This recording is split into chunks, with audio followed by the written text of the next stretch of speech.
Live from the studios of NBC 12 and ABC 25, this is First Coast News at 11. They're like big orange angels. Yeah, I'd like to thank those guys. Now at 11, a will to survive. 3 men tread water for hours after their boat flips and catches fire. Plus, $1 billion unclaimed right here in Florida. Could some of that money be yours? We're going to break it down for you. And Corrine Brown's attorney says she is shocked and saddened over some new developments in her case, why the former Congresswoman's chief of staff is testifying against her. But first, tonight at 11, we start with a tragedy in a small community in Georgia. I'm Anthony Austin. And I'm Heather Crawford. Thank you for being with us tonight. A baby died today when a camper with a family inside caught fire. Neighbors reported hearing several explosions, and tonight, an investigation is underway to determine what started that deadly fire. Stephen Dial has more now from the scene. This small community was rocked after hearing a little baby died. Come walk with me. This is our closest look that we've been able to see of that trailer that went up in flames earlier today. We was sitting back there working on this foiler, and we just hear this loud explosion. I wasn't real sure what it was, and we waited about 15-20 minutes or so and walked down there and seen where I guess a mobile home camper or something had caught on fire, burned down. For hours, investigators blocked off streets as they worked to investigate how a fire happened at a trailer in Sterling, Georgia. There were a father, a mother, 3 children living in the trailer. There's 1 confirmed fatality. People in the community say the parents who were injured are very young and their small children are currently fighting for their life. At this time, again, all we know is that some of those people that were injured are at UF Health in Gainesville. We hope to get an update sometime tomorrow. Reporting from Glenn County, Stephen Dial, First Coast News. Last night, a powerful storm system brought high winds, heavy rain, and a pair of tornadoes to the First Coast. 2 tornadoes were confirmed in our area, one in St. Johns County near World Golf Village and one near Lawdy Elementary. Classes there resume tomorrow. And a reminder that you can share your storm pictures with us and also your video using the hashtag FCNStorm. Now to a miraculous rescue at sea. 3 men are thankful to be alive tonight after treading water for hours. Their fishing boat caught fire and it was taking on water. So look at this picture right here. Luckily, the Coast Guard got to St. Catharines Island just in time. They're like big orange angels. Yeah, I'd like to thank those guys. Now, Captain Craig Henley says the men couldn't use their lifeboat because it was on fire. He and his 2 crew members had just enough time to put on their life vest. For hours, they were treading 3-foot seas in very cold water. The deckhand had a cell phone and finally got a signal. I had to hold him steady, or hold his hand up in the air, get a signal, made a phone call. I was like, hang on, boys, they're gonna be here. And they were. The Coast Guard video right here shows the men being rescued. They were taken to the hospital. Tonight, they've all been released. And listen to this. Captain Henley says he's ready to get back out on the water. Amazing. Well, tonight we're learning more about the shooting at the Jacksonville landing that left a 16-year-old dead. After reviewing surveillance video, police say 16-year-old Kamoy Peterson, the victim, pulled out a gun first before being shot and killed. Also new tonight, police have identified Tyreek Solomon as the shooter in Peterson's death. Up until today, he was only being held on weapons charges. St. Johns County deputies need your help finding a woman who hasn't been seen since September. 63-year-old Susan McKinney is 5'7" with blonde hair and blue eyes. A family member reported her missing last month. She's possibly driving a white 2014 Dodge CR-V. The tag 716VM4. If you've seen her, you're asked to call police. The Jacksonville Beach police chief is responding tonight to the owner of Cruisers at the beach. He's standing by his officers surrounding those allegations that Cruisers employees spit into police officers' food. Now, another restaurant today is showing its support for officers in the wake of this controversy. Honey Rodriguez has the latest. I have no reason to disbelieve my officers at this point. I sat down with Jacksonville Beach Police Chief Patrick Dooley on Wednesday, and he told me he's standing behind his officers. I asked them if there's any possibility that this could have been a misunderstanding or a misinterpretation of what the gentleman had said, and without question, the officers both unequivocally said, no, this is clearly what he said. In an incident report from earlier this week, the owner of Cruiser's Grill on Jax Beach was quoted saying, "I've been made aware for quite some time now that some of my employees have been spitting in officers' food, and now I know why. You are all bullies." 2 Jax Beach officers reported the incident after responding to a false alarm call at Cruiser's. The owner denies the allegations and said he was misquoted. My employees have never done anything like this, ever. And that sentence did not come out of your mouth, so they misquoted you. Yes, correct. What I'm not going to tolerate is someone basically standing up and calling the officers liars. Chief Dooley also sent a memo to personnel urging them to use caution when eating at Cruisers. He says he never ordered anyone not to go, but he felt it was important information to share with his staff. It's very unfortunate because there's a lot of really good young people that work down there and probably depend on that place for their jobs. And it's a mainstay in the community. There's a lot of people that go there. I go there. My family has gone there. Now other restaurants are stepping up to the plate. Sharky's, a burgers and fries establishment in Ponte Vedra, donated a $150 certificate to Jacksonville Beach Police. We want to let them know that there are places that appreciate them, and I'm sure the majority of businesses around town appreciate the work they do. To serve the public. These gentlemen are people of integrity, and they are telling the truth. In Jacksonville Beach, I'm Honey Rodriguez, First Coast News. We're continuing to follow the case against former Congresswoman Corrine Brown. Today, her longtime friend and chief of staff pleaded guilty to 2 conspiracy and corruption felonies. Ronnie Simmons says the former Congresswoman was aware of a scheme to operate a fake charity known as One Door for Education. He says they both used that money for themselves. Tonight, I spoke with Corrine Brown's attorney about these new developments. The easiest person to take advantage of is the person who trusts you. And there's no doubt about the fact that Corrine Brown trusted Ronnie Simmons, trusted him like a son. The man Corrine Brown treated like a family member has now agreed to testify against the former Congresswoman in a case of conspiracy and corruption that has constantly been in the headlines. Brown's attorney James Smith says they weren't given much notice about Ronnie Simmons' change of heart. And I can tell you, not just I, but my client, we were shocked, saddened, and disappointed. Simmons pleaded guilty to 2 of the 18 felony charges against him. He admitted creating a fake charity and pocketing the money. Simmons says Brown was aware of what was happening. And it's very possible that Mr. Simmons may have committed crimes. He's pleaded guilty to them. But I can tell you that doesn't mean that Corrine Brown is guilty. I asked Smith why he thought Simmons decided to testify against the former Congresswoman. The primary reason oftentimes is fear. There are a lot of people who can't handle the pressure of criminal charges.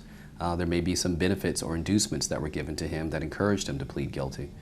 Smith made it a point to mention over and over again in the interview that he believes his client, Corrine Brown, is innocent. So I asked him why. Let me just say that once we get a chance to get to court, I think there's going to be a lot of surprise about some of the evidence. And Corrine Brown will be in court tomorrow for a hearing at 2. Her trial is slated to begin in April. You can count on First Coast News for continuing coverage.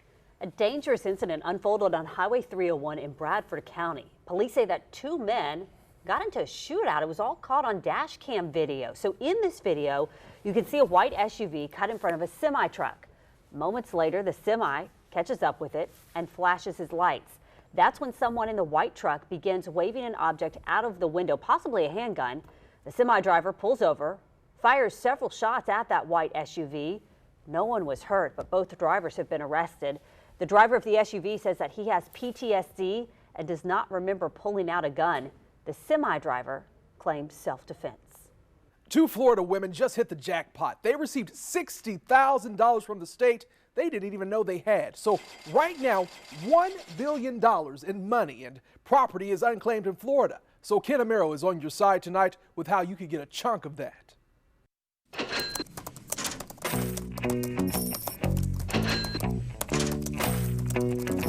Money, and lots of it. A treasure trove hidden behind your computer screen in a vast cavern called a database. We have $130 million in unclaimed properties. Treasures that can make your wish come true if they're yours. Last year, we returned over $300 million across Florida. Jeff Atwaters, the state's chief financial officer. We have now returned close to $1.2 billion. He says today there's over $1 billion worth of unclaimed property now being kept in this nondescript building. Every year, the state of Florida receives unclaimed property. That property is kept behind this steel door, waiting for the rightful owner to claim it. Each item tagged, labeled, appraised, and secured. Junior Michelle is the vault supervisor. We try to proactively go out and seek out these owners. I'm excited to present this to you. The state was able to find Susan and Jane, the Terry sisters. They had $59,170 and did not know it. Proceeds from their dad's life insurance policy. Well, we suspected that there was an insurance policy because our father had sold insurance, but we were not certain, and he probably brought it when we were children. And because our mother was the benefactor, and she predeceased my father. After their mom's death, the policy laid in limbo and was finally sent to Florida's Unclaimed Property Division. We weren't surprised. Our parents were planners. It just took a little bit of time to get it all sorted out where it went. And so we have a third sister too who will be very appreciative. For the Terry sisters, it's the proceeds from an insurance policy. The gold coins, $1,200 each coin. For someone else, Mexican gold coins. Atwater says the money comes from utility deposits, old savings and checking accounts, even safe deposit boxes. That belongs to them. And while it is not the 19th century San Francisco gold rush, it is a 21st century treasure hunt, waiting on the rightful owners to stake their claim. All right, so you're probably wondering if you have some unclaimed money. Well, tomorrow, here at First Coast News, we will be hosting a phone bank from noon until 6:30. So if you want to know if you have some unclaimed money, you can give us a call. That phone number is 904-632-1200. Another incredible discovery in the nation's oldest city today. More skeletons were unearthed that could be the first colonists of St. Augustine. First Coast News' Jessica Clark has volunteered for years with the archaeological program in St. Augustine, and today she participated in one of the digs there. The skeletons were found with their arms crossed in front of them. Archaeologists believe that they were buried in the 16th century Church of the U.S. So far, it's not clear what ethnicity they are. Now, if granted permission from the state, DNA will be collected from the bones. Checking your cell phone at the door. The creative way a comedian is cracking down on photos and video during his show. Plus, he's a felon and he's schizophrenic, but he donated sperm to sperm banks for years. Up next, we break down who is at fault. And one more round of showers and thunderstorms to go. We'll take a look to see if they're going to wake you up tonight. Tonight, hundreds of people crowded the Florida Theater to see comedian Dave Chappelle. But listen to this. They had to lock up their cell phones before going inside. Jason Rantala explains why. It's as if those entering the sold-out Dave Chappelle show at the Florida Theater Wednesday night were missing something. Can't take selfies now. Something usually available within an arm's reach. So we make comments all the way over here. The few blocks was like, yeah, missing it already. Larry Craig left his cell phone at home. There was a warning that came with the ticket emails, yeah, so we decided just not to bring them at all. Those attending the show had to lock up their phones before the show. People have been pretty receptive to it for the last few shows that we've done. Travis Bill is the production manager for Yonder, the company that for 3 years now has been behind the device that's designed to keep Alicia Keys and Chance the Rapper, as well as other performers' shows, interruption-free, while also keeping said shows from showing up online. So here's how the technology works. When you get to the show, your phone is placed into this sleeve. That sleeve is then shut. The idea here is you have the phone on you at all times, but you cannot access it during the show. No, never before. Well, it's a new experience for many attending the show. I think they're awesome. People we talked to didn't seem to hate the idea. It's a good idea if it's stand-up special and you don't want to spoil it. But I can understand how they don't want the material out. Well, it's not for every performer. Bill says the device is perfect for protecting more established acts like Chappelle. I think once you explain to people that they get to hold on to their devices and that at the end of the night it's a really quick process to get them unlocked, they sort of understand that it's, a necessary thing to keep the show from being recorded and to, create a better environment inside the venue. Now, the company says for people who don't want to miss maybe an important phone call, they can still keep their phones on vibrate, but they have to step outside to respond to a call. And it's not just performers who've taken to this technology. Those with the company say it's also been used in schools and in courthouses. So we ask you on Facebook tonight, do you think this move was necessary or was it over the top? Most of you think it's necessary, don't see a problem with it. What do you think? Let us know on the First Coast News Facebook page. A lot of donors are not completely honest, and most of them are there to make money. Last night, we told you about a Georgia man who donated to a sperm bank for 14 years and fathered at least 36 children. Well, turns out he's bipolar, schizophrenic. Question now is, how does this happen and who's at fault? Investigator Rebecca Lindstrom uncovers an industry with great power but little oversight. Do you already have those? No. It was my life's dream come true. I had always wanted to be a mom. When Angie Collins decided she wanted to be a mother, she researched cryobanks, reading countless claims of unsurpassed quality, and donors recruited from world-class universities like Stanford, Harvard, and MIT. Never did I imagine that I would have paid to have a felon with multiple debilitating, inheritable mental health issues. Because in reality, her donor, Christopher Agelis, did not have a college degree at the time, was convicted of burglary, and diagnosed bipolar with schizoaffective disorder. Even when Collins confronted Zytex, the company told her it met all industry standards. But it's these kinds of stories that we hear all too frequently on the DSR. DSR, Donor Sibling Registry. It's an independent forum run by Wendy Kramer. This is my son, Ryan, and his biological father. Kramer started the website to find her son's donor and now has 53,000 other members who can share valuable medical information. A lot of donors are not completely honest because they feel like if they are completely honest, maybe they won't be accepted into the program. And most of them are there to make money. To determine eligibility, the FDA requires sperm banks to screen the donor for a variety of communicable diseases. That's it.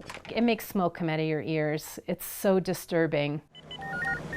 One mother told the FDA her son had a genetic heart defect that the donor never reported to the 3 sperm banks where he donated. And this is like the kind of fatal heart condition that you hear about with kids out on a high school, football field doing practice where they drop dead. So the first symptom is death. That's why in January she filed this citizen's petition with the FDA begging for change. Changing the regulations in the U.S. would affect families around the world. Consider Agelis' offspring were born in California, Florida, Ohio, England, and here in Canada. Many families want a registry of donors so they can't skip between sperm banks. And they want a limit on how many children can be conceived by one person. We know of quite a few Zytex groups of half-siblings that are over 100. Kids with no idea. Did his father die of a heart attack 5 years later? Did he find out there's a genetic sickness? Did he get diabetes? Did he get cancer? You could give us truthful information right now. If you We tried to ask Agelis why he falsified his donor application, or if there was anything he would want mothers like Collins to know. But he had no comment. Actually, it's for the courts to decide. There are nearly a dozen lawsuits from parents trying to hold the industry accountable. Collins' first case, filed in Fulton County Superior Court, was dismissed, but not before Judge Robert McBurney wrote, "The direction from the higher courts and the legislature is clear. Until the law is changed, it controls the outcome of this case. We've got to change laws." And right now, the FDA is considering whether to take another look at the regulations around this industry, and they want to hear from you. We've put a link on our website so you can read Kramer's petition and comment directly to the FDA. Well, now to that severe weather, a lot of people around the First Coast in parts cleaning up today from what turned out to be 2 tornadoes. 2 tornadoes, one system. Yeah. We think actually the rotation was up there probably for about 3 hours. So the same system came down on the ground for a brief period of time, which gets to where and why we think tornado warnings were not issued. So if you remember yesterday, back to last night, in fact, at this point last night, those tornadoes had already touched down and then the storm had headed offshore. So why didn't the radar detect it? Well, again, One of the reasons, very short period of time on the ground, about a mile in the Lodi area, same system, then touched down, called a separate tornado, but same cyclone in the Heritage Landing area. That's basically the neighborhood of the west-southwest of the World Golf Village. But moving along at 50 miles per hour, that meant they were on the ground for less than 90 seconds. And for a radar scan, that's not long. And as strong as we felt like those tornadoes were relative to the EF2s, 3s, 4s, and 5s, winds of 110 and below, tough to find the rotation in a moist environment. So one of those frustrating technological things. But as a reminder, when a severe thunderstorm warning is issued and or there are storms nearby, technically that does imply isolated tornadoes. So maybe next time around when you're wondering why are we making such a big deal about isolated severe thunderstorms, well, unfortunately last night was an example. So can you sleep tonight? I think most of us, yes. Here's what's happening. We still have some showers. We have the front. We have a line of thunderstorms. We have a thunderstorm watch, a severe thunderstorm watch, but it's well to the north. I think, number one, if there's going to be any strong, potentially damaging thunderstorms overnight, it's going to be after 4 in the morning and probably more for you folks from Waycross to about the Brunswick area. Then the front will come on through. By the way, this front is connected to a low pressure system that's going to create quite the blow of a snowstorm, maybe even a blizzard for some, from downtown Wilmington, Delaware, and St. Peter's Cathedral all the way to, well, the lighthouse at Cape Elizabeth. But for us, the chill on Friday gives way to beautiful weather for the weekend. To finish it, we're going to take a break, and we'll be right back. From the Farrah and Farrah Sports Desk, it's First Coast Sports. Hello, everybody. Hockey is back in Jacksonville. The Icemen are now calling the River City home. The Icemen will be a part of the East Coast Hockey League, which is affiliated with the NHL. However, at the moment, the Icemen are not connected with the NHL, any team from that league, but are expected to be within the next few months. Also, over the next 60 days, the team plans to hire a head coach. The season kicks off in mid-October. The league's changed dramatically from the Lizard King days. It's got the NHL endorsement. It's got the NHL affiliation. There's not too many nights where a guy takes a night off and you know, doesn't skate as hard as he should. It's a very exciting brand of hockey.